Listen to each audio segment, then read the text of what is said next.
기도하시겠습니다.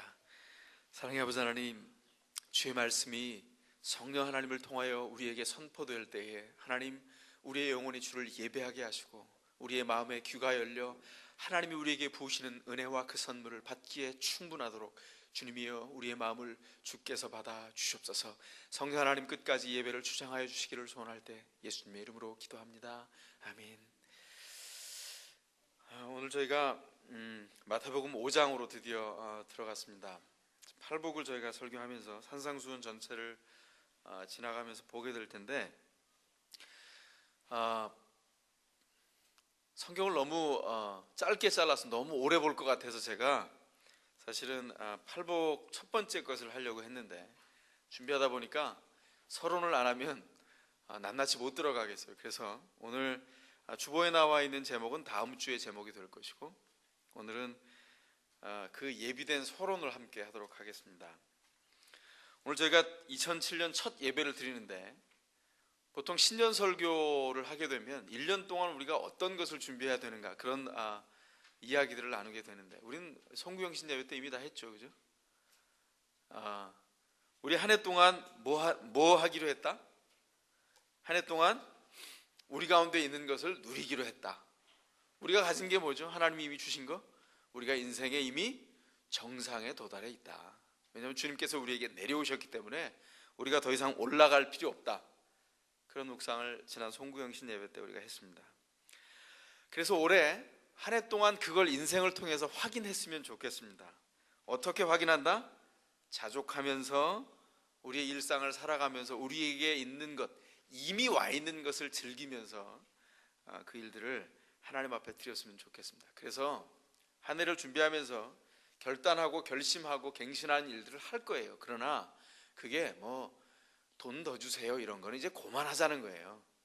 우리끼리 얘기지만 무슨 말씀인지 아시겠어요? 아까도 찬양했죠. 금보다 귀한 나의 주님. 그러면서 자꾸 금 달라 그러면 안 되잖아요. 이게 자꾸 뭔가가 이게 지금 서로 안 맞는 거란 말이에요. 올 한 해를 시작하면서 우리에게 있는 소망이 신자된 신분으로서 우리에게 주어진 좀 더 고급스러운 그런 요구를 하나님 앞에 드리고, 그 소망 가운데서 우리를 좀 주님 앞에 세웠으면 좋겠습니다. 그래서 돈이 없어도 슬픈 것이 아니다, 유쾌하다. 네, 아멘 하는 거예요. 네, 이 아멘 안 하면 간첩이야 우리 교회에서. 주님께서 우리에게 주신 것들을 그렇게 하나님 앞에 집중해서 드릴 수 있었으면 좋겠습니다. 그래서 우리에게 1년 동안 있어야 될 것, 정말 낙관적이고 유쾌하게 살아가는데 비관해야 될 곳이 있어요. 그게 뭐냐면, 우리 가운데 여전히 죄의 문제가 발견되거나 죄의 문제를 직면할 때는 비관하고 슬퍼하고 이를 갈고 악착같이 쫓아내고, 그래서 우리 슬퍼할 만한 이유를 다 쫓아내고 그리고는 낙관하고 즐거워하는 거. 그래서 올 한 해 우리 모토 뭘까요? 유쾌하게 삽시다. 예? 유쾌 상쾌 통쾌하게 2007년을 살아갈 수 있었으면 좋겠습니다. 근거가 내가 유쾌하게 살아야지 결심해서 되는 게 아니고 뭐다? 주님이 이미 복 주셨다. 그렇기 때문에 우리가 그것을 누릴 수밖에 없습니다. 한 해 동안 우리 서로에게서 그걸 확인하고 격려해 갔으면 좋겠어요. 우리가 산상수훈에 이르게 되었는데, 주님이 지난주에 우리가 묵상한 대로 4장 17절에서 하나님 나라를 선포하신 다음에 제자를 부르셨어요. 그죠? 제자를 부르신 다음에 제자들이 다 모여온 상태에서 하나님 나라의 헌법을 선포하신다고요. 마태복음은 예수님의 사역한 기록들을 쭉 기록해 놓고 있지만, 사복음서 중에 주제별로 자기 마음대로 이렇게 편집하고 구성을 해낸 대표적인 복음서가 요한복음이고, 그 다음은 마태복음이에요.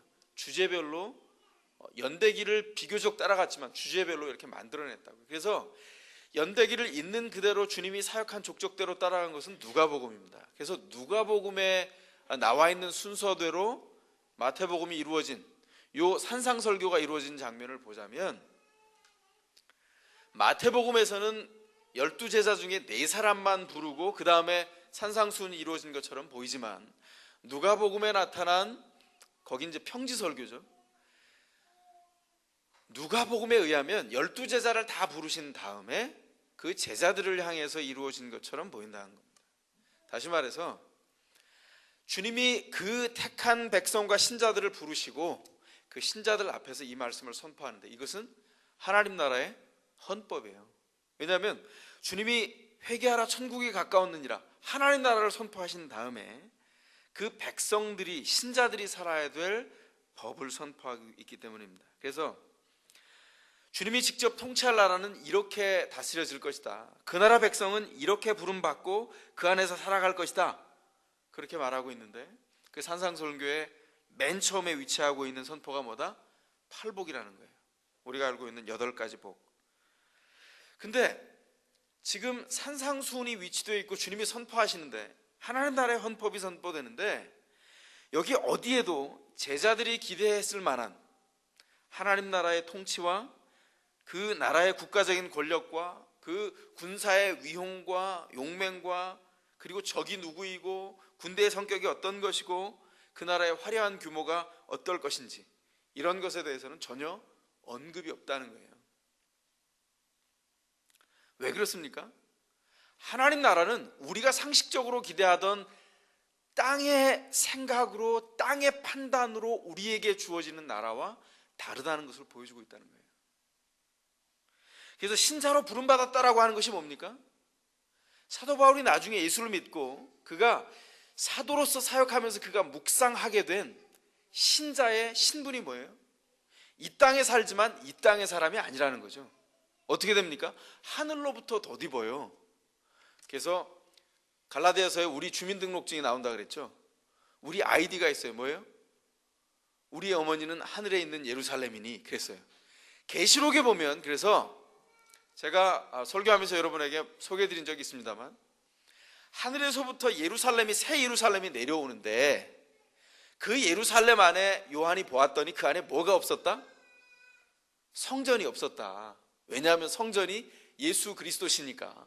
그래서 우리가 주님이 재림하실 때 신자로서 그걸 준비하고 주님이 임하시는 걸 볼 때에 마치 촌사람처럼 괜히 거기 가가지고 물어보는 거예요. 천사에게 여기 성전이 어디 있어? 이렇게 물어보면 왕따 당한다는 거죠. 그죠?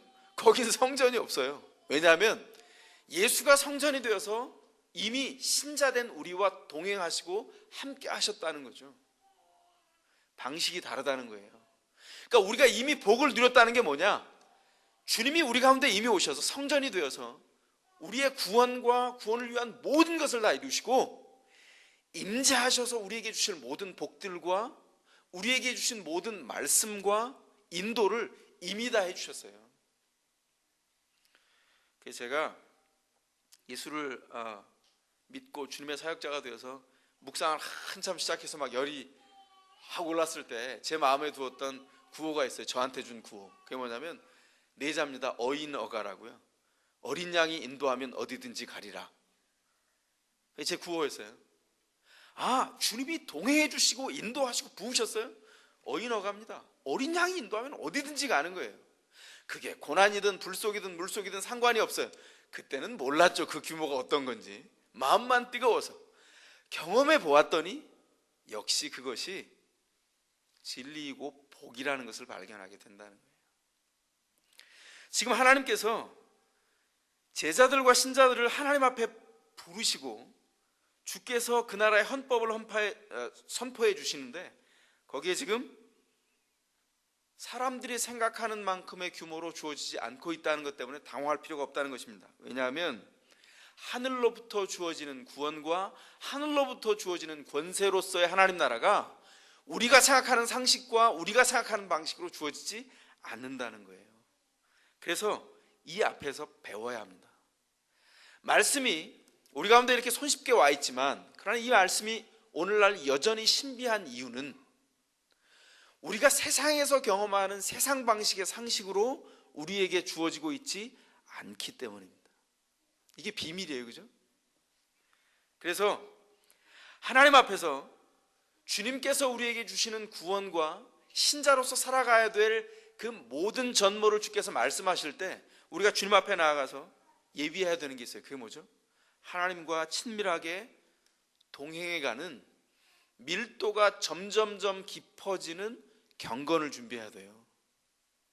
그게 신자됨의 가장 중요한 본질이라는 것입니다. 어떤 상황과 어떤 환경에 처해도 변함없이 주님 앞에 신뢰하는 것을 보여주는 겁니다. 그래서 부부관계를 통해서 우리가 부부로서 살아갈 때도요, 제가 여러분에게 신혼으로 돌아가려면 끔찍해 안 돌아가 농담처럼 얘기하는데 여긴 이런 비밀이 있는 거죠. 아니, 신혼 때의 제 아내가 지금의 아내보다 육체적으로는 훨씬 더 예뻤죠. 저도 지금 보면 깜짝 놀래요. 아니, 이런 사람 있으면 또 따라가고 싶어. 너무 예뻐. 그런데 오늘날 더 예쁘다는 거예요. 그건 무엇이죠? 변함없이 어떤 상황에 처해도 하나님이 내게 허락한 이 한 사람을 사랑함으로 하나님을 사랑하는 법을 결혼을 통해서 배우게 된다는 거예요. 그게 신자에게 주어진 결혼이라는 것입니다. 결혼은 일반적인 의미에서는 한 번이면 족하죠. 그런 의미에서는. 왜냐하면 보통의 사람들은 그렇다는 거예요. 그래서 뭐 이후에 여러 가지 일이 있을 수 있지만 하나님께서 우리에게 주신 것들을 결혼 안에서 누릴 때 그것은 예수 그리스도를 사랑하고 하나님을 사랑하는 전모를 발견할 수 있도록 성실함을 연습해가는 운동장이고 현장이고 연습하는 장소예요. 결혼한 지 얼마 안 된 사람들에게 이 말은 무슨 말인지 안다 모른다? 아직 잘 모른다는 거죠. 안다고 지금 끄떡거리려고 그러고 말을 하는데 모른다는 거죠. 그러나 지금 일단 알아두세요. 그리고 어려움이 생길 때마다 이걸 기억하세요. 성실해지는 겁니다. 지금보다 내가 가지고 있는 것이 상대방의 조건 때문에 사랑한 것보다 좀 더 성실해지는 거예요. 그래서 사랑이라는 것을 점점 더 알아가는데, 부부관계를 통해서 사랑은 조건이 아니라 무조건적인 것이다. 있는 그대로를 받는데 익숙해지는 것이다. 그걸 발견하는 거예요. 배우자는 그럼 뭐 한다? 뻔뻔하게 그걸 즐기는 것이 아니라 그 사랑 때문에 감동하면서 서로 갱신해 가는 거죠. 그래서 부부관계 안에 신앙생활을 통해서 하나님 앞에 나아가는 경건의 비밀들이 들었어요. 그러려면 뭐 해야 된다? 기준을 통해서 배워야 돼요. 그래서 부부관계 안에서도 하나님이 기준이 되어서 배워가는 거죠. 신자가 주님 앞에 나와서 배워갈 때 어떻게 한다고요? 주님은 말씀하시고 우리는 그 앞에 앉아서 듣고 배워낸다는 것입니다. 그래서 하나님 앞에 신자된 자로 나와서 점점 깊어지면서 우리가 깨달아가는 것, 주님 앞에서 밀도 있도록, 더 밀도 있도록, 더 가까워지도록 경건을 연습하고 예비하고 준비해 간다는 거예요. 그래서 어느 때나 무엇을 하든지 주님을 믿고 살아온 세월과 은혜로 주름진 인생을 주님 앞에 준비하는 거예요. 성형한 얼굴 말고 주름진 얼굴을 준비하는 거라고요. 제가 늘 말씀드리지만 하여간 요즘은 미쳐가는 것 같아요. 아니, 옛날에는 드라마를 보면 은혜가 됐는데 요즘은 보면 은혜가 안 되죠. 웬 괴기 영화 보는 것 같아요. 얼굴이 다 막 이상하게 귀신처럼 고쳐가지고 다 고쳐서 지들은 이쁘다는데 하나도 안 이쁘죠. 인생이 안 들어있어요. 왜냐하면 가짜로 고치니까. 원판 불변의 법칙이라는데 원판을 뜯어 고쳤어. 근데 사실은 원판은 여기 원판이 아니라 이 원판인 거죠. 하나님 앞에서 한 해를 시작하면서 주께서 우리에게 주신 신자된 자로서 하나님 앞에 나아가서 듣고 예비하고 준비하는 경건의 사람으로 주 앞에 있기를 원합니다. 우리가 스스로를 돌아봐도 그런데 한 해의 처음 시작을 맞이하니까 한 해를 시작하면 우리에게 늘 싫지 않은 이야기가 들리죠. 그게 뭐죠? 새해 복 많이 받으세요, 이런 인사예요. 제가 아주 몇 년 전부터 새해 복 많이 받으세요 이렇게 인사하지 말고 새해 당신이 복되세요, 그래서 새해 복되세요 이렇게 인사를 바꿨는데, 아무리 바꿔도 제 앞에서는 새해 복되세요 이러다가 저만 없어지면 그냥 다 새해 복 많이 받으세요 다 그래요. 이게 즐거운 인사죠. 아니, 복 많이 받으라는 것처럼 좋은 인사가 있어요. 그래서 성경에서 뭘 말하든지 상관없이 우리가 즐거워하는 게 있어요. 뭐냐면 복을 누리기를 원하는 거죠. 그래서 단에서도 설교자가 축복 설교를 해주기를 원해요. 뭘 하든지 괜찮다, 복이 임할 거야. 그런데 저는 이제 더 이상 그렇게 못한다는 거죠. 왜냐하면 성경이 그렇게 말하지 않으니까. 제가 하나님 앞에 갔을 때 양심불량으로 하나님 앞에 얼차려 받을까 봐, 그게 우스갯소리지만 저는 천국에 가면 축구 골대가 있을 것 같다 이렇게 예상을 한다 이거죠. 너 뭐 하다 왔어? 너 약간씩 사기치고 왔지? 너 저기 축구 골대 보여? 선착순 이래가지고 저뿐만 아니라 여러 사람이 있어서 계속 뺑뺑이를 돌다가 언제 천국에 들어가겠어요? 주님을 뵙겠어요? 그래서 사기치지 않기 위해서 안 한다는 거예요. 그러니까 사람들은 귀에 달고 입맛에 단 것을 먹기를 원하고 듣기를 원해요. 그러나 한 해를 시작하면서 볼 수 있었으면 좋겠어요. 우리가 지금 팔복설교 앞에 와 있습니다. 사람들에게 만약에 이렇게 말한다고 생각해 보세요. 여러분 팔복 받으세요 이러면 여러분 뭐라 그러겠어요? 모르는 사람은 복을 8개나 줘요? 예, 아멘 이러고 받겠지만 이 팔복이 뭔지를 아는 사람들은 아니요, 너나 가지세요 이러겠죠. 왜냐하면 이 팔복 안에 지금 뭐가 들어있어요? 팔복 안에는 가난하고요, 애통하고요, 그 다음엔 좀 땅을 기업으로 줘. 요건 우리가 좀 바라는 거죠. 부동산과 연결되어 있다 생각이 되니까. 그 다음에 줄이고 배고프고 목마르고 그리고 불쌍해가지고 불쌍히 여김 받는 거, 그게 무슨 대단한 일이에요? 그리고 하나님을 본다는 거예요. 하나님의 자녀라 선언이 된다. 그리고 핍박을 받아. 그리고 천국이 저희 것이래. 그러니까 알고 봤더니 이 땅 기업 부동산도 천국이라는 거죠. 그러니까 이걸 아는 사람들은요, 믿음이 없이 이 얘기만 알면 어떻게 한다 그러죠? 너나 가져 이렇게 말한다는 거예요. 아, 예, 많이 듬뿍 받으세요. 그 자기는 안 받으려고 그래요. 신자가 아니라는 것입니다.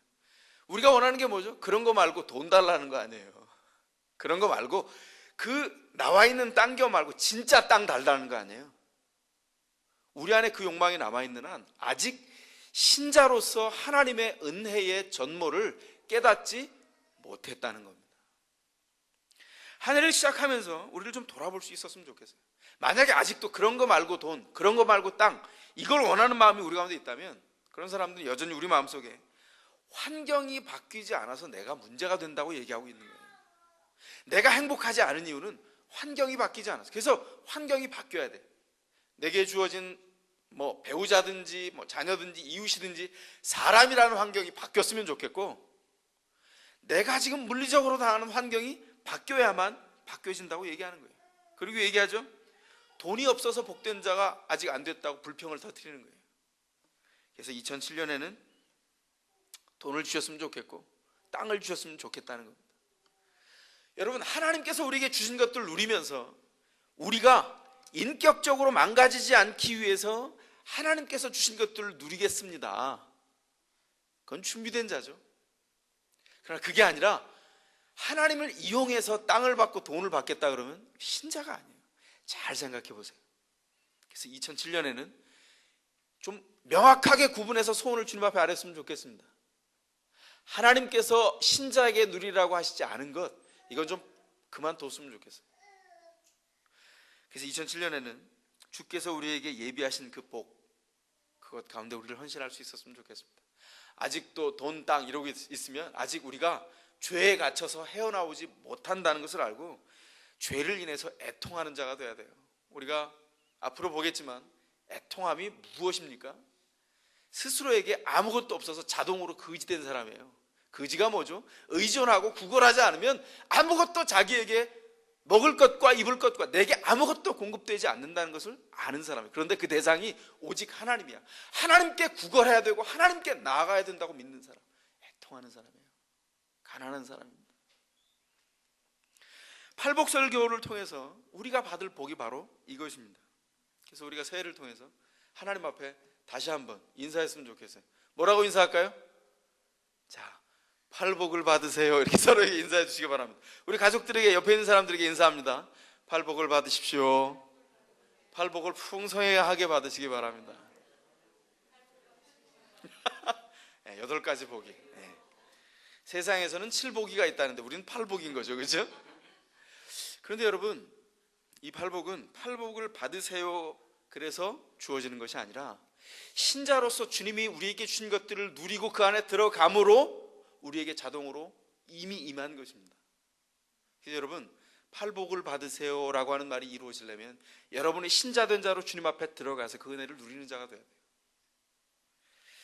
여기에는요, 우리의 노력 이전의 것이 있습니다. 팔복을 통해서 그것을 밝히고 있는데 이걸 헷갈리면 팔복과 이후의 산상수훈이 다 헷갈려요. 예민하게 들어보실 수 있기를 바랍니다. 오늘 본문을 보면 예수님께서 제자를 부르신 다음에 우리가 사실은 오늘 다뤘어야 되는 건데 제가 스킵하고 넘어갔습니다. 4장 23절에서 25절에 보면 주님이 갈릴리를 두루 다니시면서 어떻게 했어요? 알병 고기 간풍을 다 맞이하시고 이루셨죠. 뭐예요? 알병 고기 간풍 뭐죠? 앓는 자와 병든 자와 고통하는 자와 귀신 들린 자와 간질하는 자와 중풍 맞은 자, 그 사람들을 고치시고 새롭게 하셨어요. 그리고 허다한 무리가 그 일을 보고 주님을 쫓아왔습니다. 그리고 나서 따라오는 무리들을 앞서 가시면서 산에 올라가 앉으셨다. 이게 오늘 본문이에요. 산에 올라가 앉으시고 제자들이 나와왔습니다. 그리고 그 뒤에는 무리가 나온 것으로 보입니다. 그리고 우리 주님께서 말씀하게 됩니다. 여러분, 제가 여러분에게 이전에 드렸던 말씀을 기억해 주셨으면 좋겠어요. 마태복음의 1차 독자가 누구죠? 마태복음을 가장 먼저 들었던 사람 누구죠? 유대인으로서 예수를 믿었던 사람과 앞으로 유대인으로서 예수를 믿으려고 하는 사람, 그 사람들이 1차 독자라는 거예요. 그 사람들을 대상으로 염두에 두고 마태가 지금 기록을 하고 있는데, 그런 맥락에서 보면 예수님이 산에 오르셨다 이 말씀을 읽는 순간 유대인으로서 예수를 믿은 사람과 유대인으로서 이 말씀을 접하는 사람들은 아주 유사하게 그려지는 그림 하나가 있다는 거예요. 그게 뭐죠? 광야의 이스라엘 백성들이 모세를 통해서 출애굽하고 인도돼 나온 다음에 광야 교회가 하나님의 말씀과 하나님의 백성이 하나님의 나라에 속한 백성으로서 살기 위한 헌법을 받죠. 어디서요? 시내산에서. 근데 그때 어떻게 됐어요? 허다한 사람들을 두고 구름이 쌓인 그곳으로 산으로 올라가죠, 모세가. 그리고 하나님이 그 산에 임하시고 모세가 올라가서 하나님 앞에 말씀을 받는다고요. 그래서 이 말씀을 보고 이 그림을 떠올리게 된다는 거예요. 신의 산에 올라간 모세처럼 우리 주님은 산에 임하시고 제자리에 나아가서 말씀을 듣고 그 말씀을 통하여서 하나님이 선포하시려고 하는 그 나라의 백성이 살아야 될 기준을 받게 된다는 겁니다. 그래서 어떻게 합니까? 하나님께서 거기에 앉으셔서 가르치는데, 앉으셔서 가르친다는 것은 그 당시 유대인들이 회당에 앉아서 선생은 가르치고 학생은 배우는 전형적인 방식을 얘기하고 있어요. 그런데 지금 이 산상수훈에서 주님이 앉으시고 가르칠 때 이것은 단지 학교에서 전하고 선생은 가르치고 학생은 배우는 이런 구조와는 전혀 다르다는 거예요. 여긴 뭐가 있죠? 제자를 부르실 때 우리 주님 앞에서 베드로가 보인 반응처럼, 제자들이 보였을 반응처럼 하나님의 말씀과 임재가 생기면 그 임재 앞에서 어떤 일이 벌어져요? 그 임재 앞에 떨며 나아가서 그 말씀을 듣도록 마음이 준비된다고. 어떤 마음이요? 경외하는 마음이 준비된다고. 하나님을 두려워하는 마음이 생기고 하나님과 나와의 간격이 무엇인지를 알고, 그럼에도 불구하고 주님이 우리를 사랑하셨기에 그 사랑으로 향해서 계속해서 이끌려가는 경건의 두 가지의 전형이 그 안에서 계속 일어난다는 거예요. 이 산에서 그런 일이 지금 벌어졌다는 것입니다.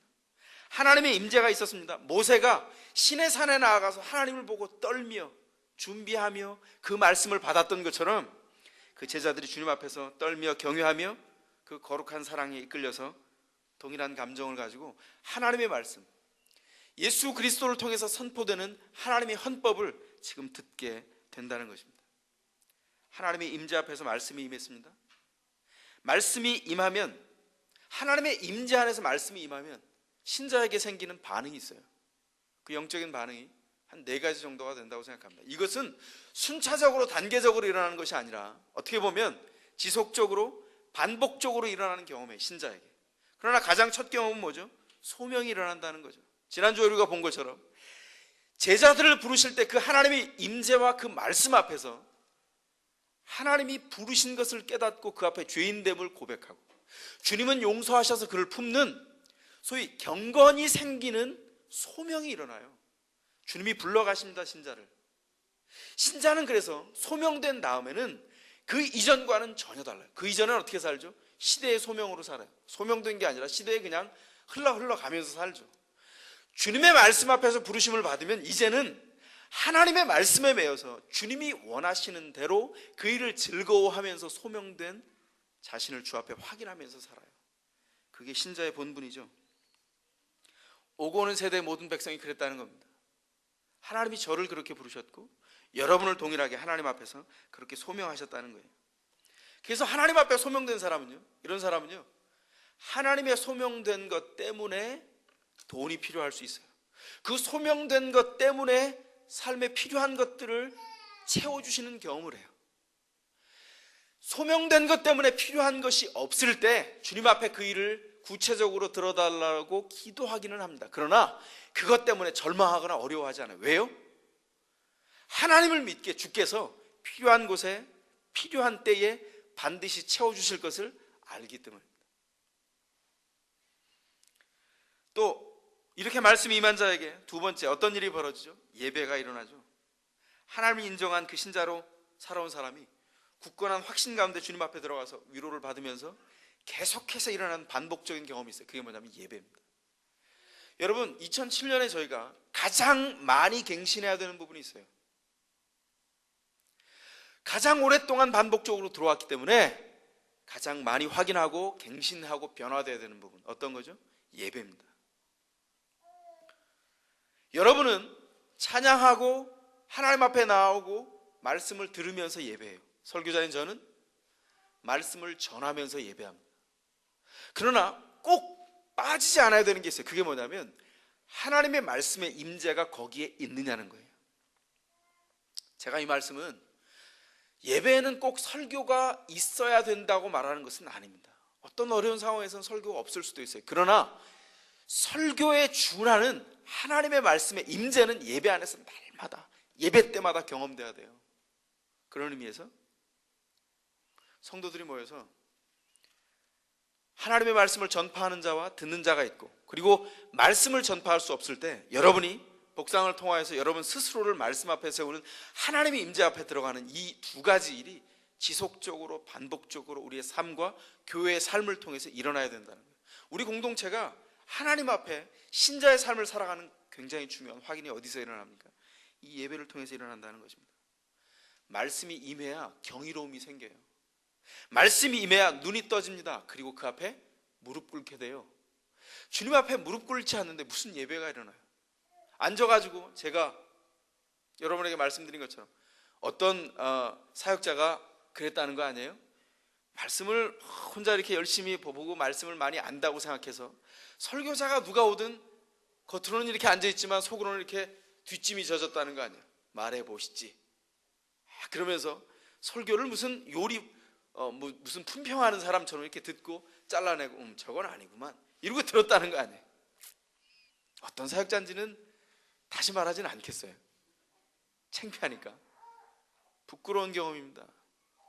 물론 잘못된 것에 대해서는 리더로 부름받을 사람은 분별이 있어야 돼요. 여러분에게도 동일한 분별이 있어야 합니다. 그러나 1차적으로는 하나님의 말씀 앞에 들어가 예배하고 주님의 앞에서 경의를 느끼고 무릎 꿇는 일들이 반복적으로 일어나야 된다는 것을 놓치지 마세요. 그걸 놓치면 끝이에요. 그래서 예배를 통해서 말씀이 제대로 선포되고 그 말씀을 제대로 들으려면 여러분 해야 될 일이 뭐죠? 설교자를 위해서 한 해 동안 기도하는 거죠. 저 사람이 땡땡이 치지 않고 말씀 앞에 몸부림치면서 주의 말씀을 날마다 깨닫고 임재 안에 있도록, 딴짓하지 않도록 기도하는 겁니다. 여러분 평생에 여러분과 함께할 리더를 위해서 기도하는 거예요. 그 사람이 설교자일 수도 있고요, 설교자를 위해서 반드시 기도해야 되죠. 그리고 우리 가운데 있는 사역자들, 그리고 여러분의 연합가정교회 리더들, 딴짓하고 우리와 똑같이 직장에서 땡땡이 치다가 그리고는 와가지고는 말씀을 전하는 척해. 근데 우리가 보니까 이건 아니야, 이렇게 돼서는 곤란하다는 거죠. 지속적으로 하나님의 임재를 경험할 때 말씀 앞에서 예배가 일어난다는 겁니다. 세 번째, 말씀의 임재가 임하면 어떤 일이 벌어지죠? 이전과 동일하지 않죠. 변화된다는 것입니다. 하나님을 이전에 이미 알았어요. 그러나 말씀이 임하면 더 깊은 곳에서 일어나는 내면의 갱신이 있어요. 내면이 바뀌어집니다. 하나님의 살아계심을 새로운 차원에서 다시 보기 시작해요. 여러분, 이렇게 말씀드리는 저도 어제 보았던, 어제 경험했던 하나님과 오늘 경험한 하나님이 동일하다. 문제인 거죠. 그 증거가 뭔지 아세요? 설교자가 자기가 설교해 놓은 거를 다시 듣는데 아직도 만족스러워. 그럼 그 사람은요 제대로 선 게 아니다. 전 그렇게 생각해요. 그래서 어느 설교자가 그렇게 말하는 걸 들었습니다. 제가 참 좋아하는 분인데, 집에 불이 났다. 그러면 설교자로서 당신은 불난 집에서 뭘 꺼내오겠어? 이러면 자기는 설교 노트를 꺼내오겠다. 그렇게 말해요. 좀 실망했어요. 저는 그거 꺼내오고 싶지 않거든요. 왜냐하면 설교는, 이전의 설교는 갱신될 수밖에 없어요. 제 개인적인 경험으로 얼마 전에 세례요한 설교할 때 제가 누가복음 강의하면서 세례요한을 그때 다 봤다고 생각했어요. 그래서 여러분은 느꼈는지 모르지만 어느 한 주 누가복음 다 준비해 놨으니까 뭐 더 준비할 게 뭐 있어? 마태복음식에 다시 한번 마태복음식으로 다시 한번 보면 되겠지. 그리고요, 주중에 많이 안 봤어요. 딴 책 보고 다 딴짓하다가 주말에 그걸 조금 고치려고 봤더니 회개가 얼마나 일어나는지, 그 설교를 쓸 수가 없는 거예요. 왜냐하면 완전히 달라. 하나님 앞에서 내면의 변화가 일어나서 말씀이 임하면 어제 경험했던 그 하나님을 또 보는 것이 아니라 오늘 새롭게 변화되어서 새 차원에서 보는 거예요. 어제 경험한 하나님을 가지고 오늘 또 경험하려고 하는 사람들은 어떤 일이 벌어지죠? 자기가 어제 경험한 하나님을 통해서 어제 판단한 사람들이 있어요. 그리고 그 사람들은 변하지를 않아. 그리고 변하지 않는다고 생각하고 접어둬요. 그래서 그 사람을 만나거나 파일을 새로 꺼낼 때 어떻게 한다? 이 인간이 못됐었지. 그리고 그걸 동일하게 꺼내요. 신자가 아니라고요. 그러니까 날마다 어떤 일이 벌어져요? 그 사람을 용서하지 않죠. 딱딱하고 옹졸하고 좁고 이해하려고 그러질 않아요. 말씀이 새롭게 임해야 그 사람이 다시 보여요. 어제는 그 말씀으로 판단해 봤는데 사랑할 수가 없는 존재야. 근데 다시 봐도 자기는 그 정보가 바뀌지 않았거든. 여전히 사랑할 수 없는 존재죠. 이러면 뭐다? 못났다는 거죠. 그건 신자의 몫이 아니에요. 오늘 말씀이 임하는 것을 통해서 새롭게 보는 거예요. 내가 잘못 봤구나. 하나님은 더 규모가 크신 분이구나. 그리고 하나님 앞에서 나를 갱신하여서 주님 앞에서, 말씀 앞에서 새롭게 보게 된 신자의 감격이 있다는 겁니다. 그 감격 때문에 사람을 더 품게 돼요. 옹졸했던 마음이 열리게 된다는 겁니다.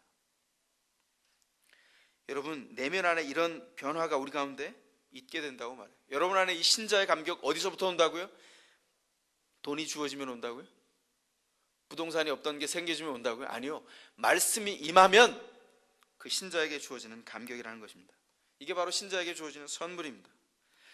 그래서 이런 신자에게 주어지는, 하나님 앞에 변화가 된 이런 신자에게 지속적으로 주어지는 선물이 뭐예요? 흔들리지 않는 평안이 있다는 거예요. 그러니까 세상 가운데서는 계속 변화되는데 자기는 하나님의 말씀으로 인한 지속적인 변화 때문에 평안이 계속 확인돼. 그래서 자기가 확인한 신분 안에서 계속 평안을 누리게 된다는 겁니다. 그리고 말씀이 임하며 하나님의 임재된 말씀 앞에 있는 사람에게 주어지는 네 번째 변화가 뭡니까? 결단이 일어난다는 거예요. 이 결단은 내가 새해를 맞이해서 결단해야지. 내가 새로 결심했어. 이제는 내가 이전에 했던 나쁜 습관 끊고 새롭게 할 거야. 이렇게 하면 변해요? 안 변한다고요. 절대로. 그 며칠이 나가? 한 달 가면 실력 좋은 사람이에요. 그런 거 말고 하나님의 말씀이 임하고 예배가 일어나고 하나님 앞에서 변화가 되고 새롭게 보게 되어서 신자의 감격이 느껴지면 그때 어떤 영혼의 탄식이 생기는 줄 알아요? 그럼 어떻게 살아야 되지? 탄식이 생긴다고요. 하나님의 말씀은 이렇게 놀라운데 나는 신자로서 어떻게 살아야 되지? 이 탄식이 속에서부터 탁 터쳐나와요. 그러면 어떻게 돼요? 새롭게 살 결단을 하게 된다고요. 잘못됐구나. 이전엔 자꾸 욕해. 다른 사람을 비난해. 불평해. 그 불평이 심지어는 하나님께까지 나아가. 불평이 변하지 않고, 그러니까 내 삶이 변하지 않았는데 알고 봤더니 하나님은 이미 다 준비해 주셨고 하나님은 모든 복 가운데 인도해 주셨다. 이걸 알았어요. 어떻게 알고? 여태껏 길들였던 불평을 끊어내야지. 이걸 결단하는 거예요. 이건 결단 때문에 바뀌는 것이 아니라 바뀐 것 때문에 결단하게 되는 거예요. 이거 헷갈리죠? 이거 아셔야 돼요. 순서가 다르다고요. 하나님 앞에서 변화된 것 때문에 어떻게 주님 앞에 신자로 살아야 될지 탄식으로 인하여서 하나님 앞에서 분별하게 되고 자기를 쳐서 복종할 마음의 준비와 열망이 일어나게 된다는 것입니다. 그래서 이 한 해를 준비하면서 한 해 동안 새 벽두에만 1월 달에만 결단하는 것이 아니라 매달 매 순간 결단하는 거예요. 저도 결단문 작성했습니다. 지난 수요일 날. 저에게 제가 씨름해야 될 죄 부분이 있어요. 제 내면에 집요하게 쫓아가서 몰아낼 거예요. 심지어는 옛성품을 발휘해서 가! 나가! 이래야 돼. 내쫓을 거예요. 그리고 하나님의 성품과 주께서 우리에게 주신 것들로 채워지기까지 우리를 구별하여 세우는 거예요. 변함없는 것, 성실한 것, 하나님 앞에 부지런한 것, 주님이 우리에게 주신 것 가운데 집중하는 것, 이런 건요 우리 안에 원래 있는 성품이 아니에요. 신자 되어서 거길로 가야 된다는 걸 알았어. 그럼 어떻게 해야 된다고요? 어찌 살고? 하나님이 일정한 것처럼 우리가 일정하도록 바뀌어져야죠. 신자된 삶의 변화라고 하는 것입니다. 근데 여러분 오해하지 마시기 바랍니다. 말씀이 임할 때 그 말씀의 정결에 비추어서 이렇게 거룩한 분별과 결단이 생기지만 이 소명과 예배와 변화와 이 결단 네 가지가 우리가 결심하고 이루어야지, 성취해야지 이렇게 해서 되는 것이 아니라 먼저 주님이 주시지 않으면 우리는 이룰 수 없다. 그걸 꼭 기억하시기 바랍니다. 그래서 이건 다 은혜로 먼저 주시는 것이고 우리가 받는 거예요. 그럼 여러분 우리 안에 피곤함이 없습니다. 우리 안에 지침이 없어요. 왜냐하면 하나님의 은혜를 사모하여 그 안에 들어가면 말씀의 임재 가운데서 그 조명 가운데 이런 일이 우리 가운데 주어지기 때문이에요. 제가 조명이라는 말을 썼습니다.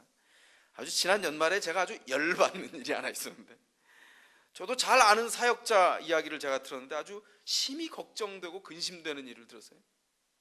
여러분 기도하면서 이게 목회자가 이러면 정말 이게 약도 없는데 사실은, 그러니까 여러분들은 잘 배워야 돼요. 아니 어느 날 갑자기 문득 생각해 보니까 계시가 임했다는 거 아니야? 하나님 앞에서 어느 날 보니까 하나님이 계시를 주셔서 이제 네가 가라. 그래서 그 길로 가야 되고 가지 마라. 그래서 여기 있다는 거예요. 이런 건 없어요. 계시라고 하는 말은, 잘 들으세요, 이 말은 성경적인 용어예요. 계시는 임해서 끝났어요. 우리에게 주어지는 것은 말씀으로 인한 계시를 성령 하나님께서 조명해 주시는 거예요. 그래서 복상 1단계 첫 번째가 뭐였어요? 성령의 조명이죠. 하나님이 빛을 비추어야 우리가 본다고요. 우리가 못 보던 것을 비추어서 보는 거예요. 그때 비로소.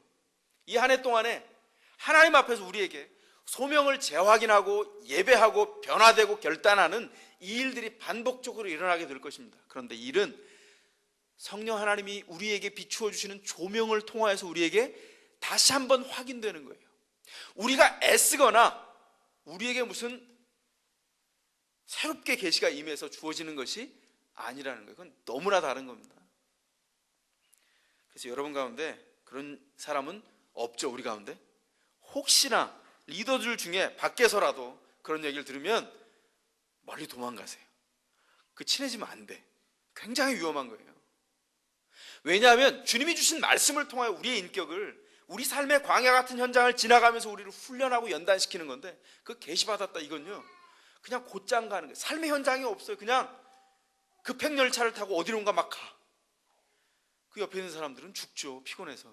왜냐하면 굉장히 다이나믹한 것 같은데 사실은요 인생 안에서 자기 인생이 만들어지는 현장이 없어져 버려요. 이건 나중에 저희가 기독교 강의하면서 다뤄가겠습니다.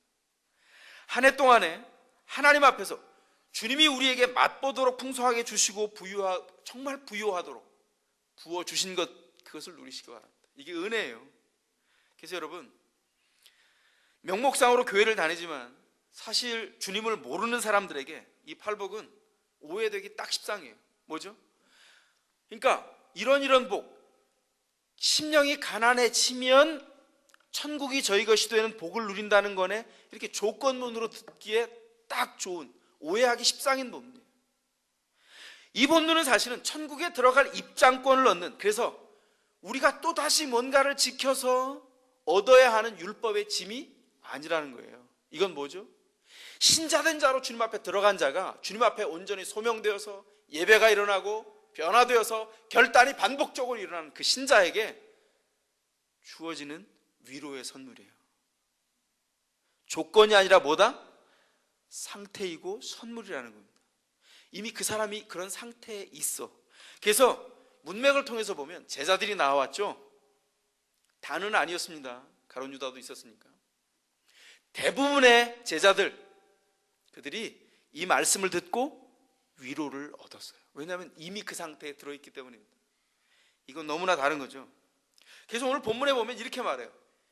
너희가 나중에 이제 다음 주부터 볼 텐데 심령이 가난한 자는 복이 있나니 천국이 누구 것이다? 저희 것이다 그랬어요. 뒤에 계속 저희 것이다. 3인칭입니다. 그 사람들의 것이다 그래요. 그죠? 앞에 지금 제자들과 또 그 뒤에 무리들이 있는데 너희 것이다 2인칭으로 말하지 않고 저희 것이다. 특정한 사람이 아니라 이렇게 있는 상태에 있는 사람들 것이다 이렇게 말해요. 3인칭으로. 앞에 제자들이 있으면 그들을 위로하기 위해서 그냥 2인칭으로 말하면 좋을 텐데 왜 그랬을까요? 그들이 다 이 복을 누리지 않기 때문입니다. 그러니까 신자로 교회 안에 와 있다고 해도 이 복을 다 누리지 못해요. 왜? 하나님께서 주시는 복을 그대로 받지 못할 사람들이 그 안에 있기 때문이에요. 천국 가면 놀라겠죠, 그죠? 뭐 천국 가면 놀랄 일이 많다 그러잖아요. 왜 뭐 제일 안 섬긴 사람은 이민교회에서는 그러지 않은 것 같아요. 한국교회에서는 그런데 그게 뭐냐면 목사가 섬기지 않고 이렇게 거들먹거려서 천국에 가면 섬기는 것을 이렇게 그 천국 문 앞에 축구골대 있듯이 짜장면집이 있다는 거 아니에요. 그래서 천국 들어가기 전에 짜장면집을 들어갔더니 장로님이 봉사하던 교회 장로님이 막 서빙을 하고 있다는 거 아니에요. 그래서 성도들이 묻는다는 거예요. 장로님 이런 일을 하세요. 내가 하도 그냥 교만을 떨어서 주님이 이거 해야 들어간대 이런다는 거 아니에요. 우스갯소리예요 물론. 근데 궁금해졌다는 거 아니에요. 목사님이 안 보이시더래요. 그래서 목사님은 어디 가셨어요? 그랬더니 장로님 하시는 말씀이 목사님 배달 나가셨어. 목사님은 배달 나가시고 자기는 서빙하고. 우리 안에서 실제로 정말 주 앞에 들어가서 우리가 천국에 들어갈 조건으로 인해서 주 앞에 나아가서 이 일을 하면 천국에 들어가는 것이 아니고 이미 이루어진 것들을 위로로 선포된 것을 통해서 누리게 된다는 거예요. 제자들 중에 대부분이 그것을 누리게 되었다는 것입니다. 그런데 교회 안에서 이 말씀을 듣고 아직 준비되지 않은 사람들은요, 이걸 보면 조건문으로 보게 되는 거죠. 그래서 이걸 계속 헷갈리게 되는 거예요. 그런 사람들은 천국 갈 준비를 계속 하게 되죠. 그래서 팔복을 보고 어떻게 할까? 들어가긴 들어가야 되는데 그럼 가난해져야 되나? 조금 성실한 사람들이죠. 애통해야 되나? 이렇게 막 물어봐. 온유하고 의에 줄이고 목말 의에. 근데 의가 뭐야? 모르죠. 관계에 안 들어갔으니까. 이건 다 관계 안에 들어가 있는 상태를 말하는데 관계 안에 아직 안 들어갔으니 이걸 어떻게 알아? 그러고서는 마음이 청결해야지. 그러니까 청결, 그러니까 마음이 있다고 생각하는 몸의 일정 부위를 샤워할 때마다 이태리 타올로 빡빡 문지르는 거예요. 청결해야지 이렇게. 살만 까지고 전혀 일어나지 않는 일이죠. 우리 안에서 분명하게 알아야 되는 게 있어요. 팔복은 천국에 들어가는 조건이 아니라 신자가 가지는 삶의 거룩한 관계 안에서 주어진 상태, 위로의 선물이라는 거예요. 여러분 가운데 2007년 동안 이 위로의 선물이 가득하기를 원합니다. 여러분, 우리 안에 허식과 예수를 믿고 교회를 다니는 것 때문에 이렇게 높아졌던 것들이 있어요. 그런 습관들이 있어요. 그건 내려놔야 돼요. 남들이 예수를 믿으면서 이렇게 가야 될 것 같으니까 자기도 가려고 준비하는 것들이 있어요. 그걸로는 하나님 앞에서 위로 얻을 수 없어요. 예를 들어서 이소부와의 까마귀 얘기 있죠. 그거 잘 알죠? 제우스 신이 그랬다는 거 아니에요. 그 새들 중에 왕을 뽑겠다. 깃털이 이쁜 새를 공작이 쫙 펼쳤는데 엄청 아름다워서 뽐내고 간 그 새 깃털들을 다 모아가지고 까마귀가 그 자기 깃털 안에 아프지만 아름답기 위해 참아야 한다 이렇게 다 꽂았다는 거 아니에요. 쫙 펼쳤는데 제우스가 보기에 너무 아름다웠다는 거 아니에요. 그래서 왕으로 뽑으려고 그랬는데 참 재미죠. 신인데 새가 가지고 있는 중심의 사악함을 몰라. 근데 새들은 알죠. 그래서 어떻게 돼요? 새들이 가짜다, 저거 내 털이다 이래가지고 자기 털을 새들이 와서 다 뽑았더니 누더기가 됐다. 그런 얘기 아니에요. 우리 주님은 다 아시죠. 그러니까 우리 안에서 어떤 거냐면 까마귀가 공작털을 꼽아낸다고 해서 공작이 될 수 없듯이 우리가 그런 조건을 통해서 흉내를 낸다고 해서 신자가 되는 것이 아니고 하나님과의 관계가 경건 안에서 하나님을 두려워하고 주님 앞에 이끌려가면서 그 일이 하나님 앞에 신자된 통합이 연합 가운데 분명히 일어날 때 소명의 확인과 예배와 변화와 갱신을 통해서 이런 일이 주어진다는 겁니다. 위로가 된다는 거예요. 팔복은 그래서 우리에게 자동으로 주어지는 겁니다. 그래서 산상수훈 뒤에 가면, 우리 뒤를 한번 찾아봅시다. 산상수훈 뒤쪽에 가면 마태복음 7장 16절 이하의 말씀이 있습니다. 한번 잠깐 보겠습니다.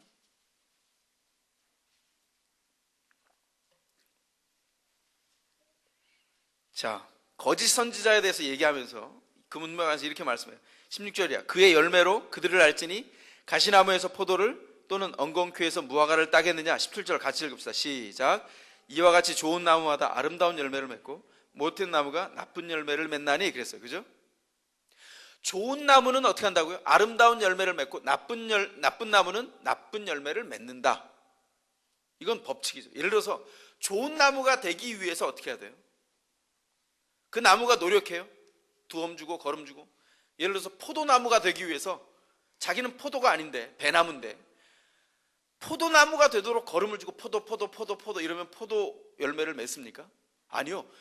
포도나무로 본질을 바꾸어야 포도나무여야 포도를 맺죠. 무슨 말씀인지 아시겠어요? 우리는 노력해서 본질을 바꿀 수 있지 않은데 하나님 앞에 소명되었을 때, 말씀 임할 때 주님 앞에 나아가서 내가 아무것도 아닙니다 말하는 순간 어떻게 된다고요? 나는 작은 것을 동의하고 드렸는데 나를 송두리째 바꿔요. 나는 나쁜 나무였는데 이전에는 나를 포도 열매를 맺을 수 있는 포도나무로 누가 바꿨어요? 주님이 완전히 바꾸어 내신다고요. 그 다음엔 줄곧 뭐만 생산해낸다? 포도만 생산해낸다는 것입니다. 이게 신자의 비밀이라고요. 이미 신자가 되어서 포도 열매를 맺는데 자꾸 딴짓해.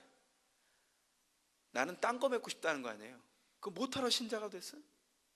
하나님을 계속 이용해 먹어. 2007년 한 해 동안 그 일들을 버려야 된다는 것입니다.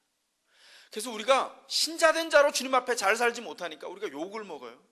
정통 기독교는 예수를 믿는 사람들은 도덕적이지 않고 예수 믿는 자보다 더 도덕적인 이단이 있죠. 어떤 이단이라고는 말하지 않겠습니다. 그 이단에 속한 사람들은 취직도 잘 돼. 왜냐하면 그 사람들은 정직하다고 정평이 나 있거든요. 근데 그 사람들이 하는 일이 있어요. 뭐죠? 처세술로 믿는 거예요. 좀 더 도덕적이고 좀 더 통합된 것 같아. 그러나 하나님의 기준 앞에 보면 하나님의 완전하고 거룩한 하얀색 앞에서 그는 좀 더 나은 회색일 뿐이에요. 통탄할 일은 예수 믿는 사람들이 더 도덕적으로 통합되지 않았다는 게 문제죠. 돌아볼 필요가 있습니다. 하나님께서 우리에게 이 일을 조건으로 두시지 않고 하나님과 연결된 상태에서 주어진 위로의 말씀으로 주셨다는 거예요. 한 해를 저희가 시작하면서 이 위로가 우리 가운데 있기를 원합니다. 여러분, 세상 가운데 있지만 구별된 자죠. 신자로 살아가야죠. 그 신자로 이 위로가, 이 팔복의 위로가 우리 가운데 있기를 원합니다. 그래서 내가 힘겨워서 무언가를 이루어서 사는 것이 아니라 그 말씀에 비추어 보아 그 임재와 조명 가운데서 갱신되고 예배하고 무릎 꿇고 변화되고 다시 한번 어떻게 살아야 될고 주님 앞에 이끌려서 주께서 우리에게 부으시는 놀라운 능력을 통해서 인생의 좌표를 정하고 주님 앞에 서는 그런 축복이 우리 가운데 있기를 원합니다. 2007년 팔복을 누리십시오. 그런 신자로 우뚝 설 수 있기를 바랍니다. 기도하겠습니다. 이 시간 기도할 때 주님, 우리에게 주신 이 팔복의 축복이 우리 인생 안에 넘치기를 소원합니다. 하나님과의 관계 안에서 그 관계가 주는 기쁨과 위로와 능력을 경험하기를 원합니다. 기도하시겠습니다. 여러분 자신을 놓고 기도하십시다. 2007년에 어떤 계획들을 세우고 계십니까? 여러분은 정말 주님과 함께 연합한 그 상태로 한 해를 마무리하고 새 한 해를 시작하고 있습니까? 그 연합이 날마다 일어나기를 소원합니다. 여러분이 무엇을 하든 거기 예수님의 통치가 있기를 원합니다. 여러분이 원하는 것이 여러분만을 위한 것, 여러분의 배만을 위한 것이 아니라 돈과 땅과 부동산이 아니라 하나님의 위로를 얻고 주께서 예비한 복을 넉넉하게 누리는 신자된 삶이기를 원합니다. 이 한 해 동안 우리에게 주신 축복이 팔복 가운데 열매로 맺어지기를 소원하면서 그 자리에서 조용히 일어나야겠습니다.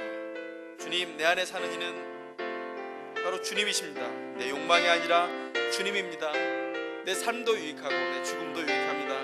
주께서 이 한 해를 신자된 삶으로 그 영광으로 인도하여 주옵소서. 주 앞에 찬미하겠습니다. 내 안에 사는 이 예수 그리스도니, 내 안에 사는 이 예수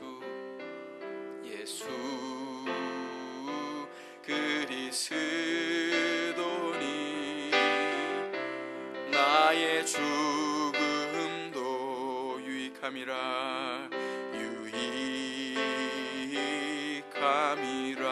내 안에 사는 이 예수, 내 안에 사는 이 예수 그리스도니, 나의 죽음도 유익함이라 예수는 나의 왕, 내 노래, 내 생명 또 내 기쁨, 나의 힘, 나의 검, 내 평화, 나의 주. 내 안에 사는 이, 내 안에 사는 이 예수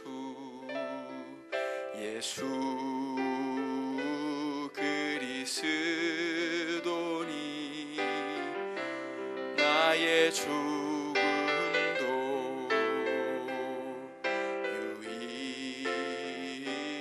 유익함이라. 기도하겠습니다. 지금은 우리 주 예수 그리스도의 은혜와 그 아들 예수 그리스도를 보내신 성부 하나님의 우리가 다 헤아릴 수 없는 사랑과